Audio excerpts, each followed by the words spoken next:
My name is Sadie Mara, and this is Auntie Dodo. Hi everybody. Hi. Hey, welcome back to our Ed284 video blog. Yeah, Jigs? Yeah. Okay. Today's essential question is, how have state, local, or federal laws impacted additional experiences for individuals with disabilities? In the broad picture, local, state, and federal laws have only improved the educational experiences for individuals with disabilities. Well, how did this disability movement begin? It began back in the 1800s as a social movement, as many changes in society began. A vetoed legislation led to public awareness about the needs of people with mental disabilities. So, following this vetoed legislation and public awareness, that led to the construction of asylums. So now these people with mental disabilities had places to go, or a place to go. But were they being cared for properly? No.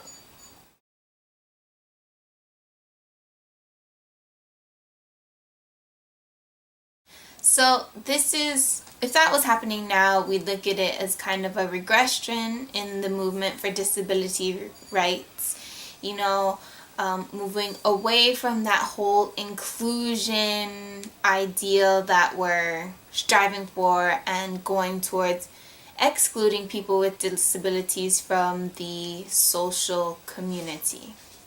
So as we move along in history, we come to the time period where civil rights is taken off. So we've got Martin Luther King and the movement for equality for blacks and whites, non-segregation in schools, and so we're also seeing this movement for special education rights take off. The Education for All Handicapped Children's Act of 1975 was the foundation for all special education laws. Since then, we've seen a movement towards improving special education rights for all students. We've seen implementation of policies that serve those with disabilities from birth. We've also seen expansion of the definition or the scope of what disabilities are covered under these disability rights acts. So now we come to the 21st century and we see an attempt to improve student proficiency in the No Child Left Behind Act of 2001. And I say attempt because after the NCLB was enacted, there was large criticism of the act. And what we're hearing is that, the act didn't do what it intended to do. So it intended to increase student proficiency.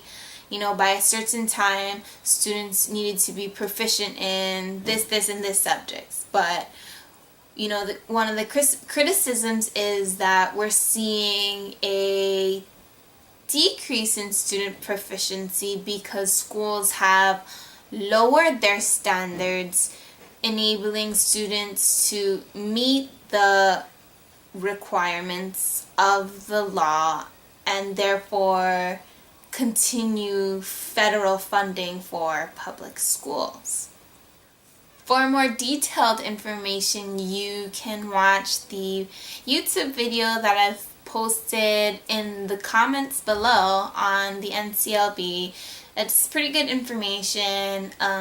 just talks about how teachers feel, how students feel about the NCLB. And you know, surprisingly, students know they're affected by this NCLB too. So on a personal note, although I have reservations about the NCLB, I can see legislation's attempt to improve the rights for special education students.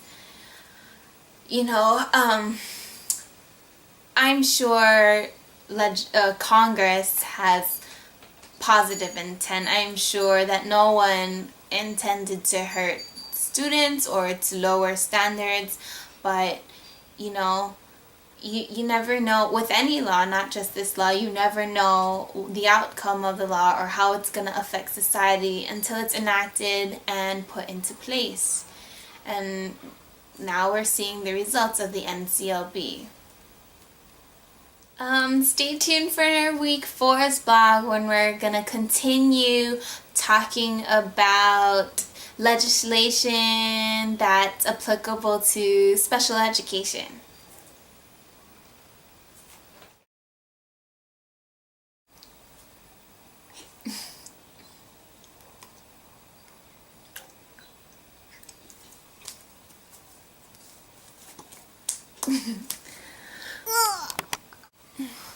Okay.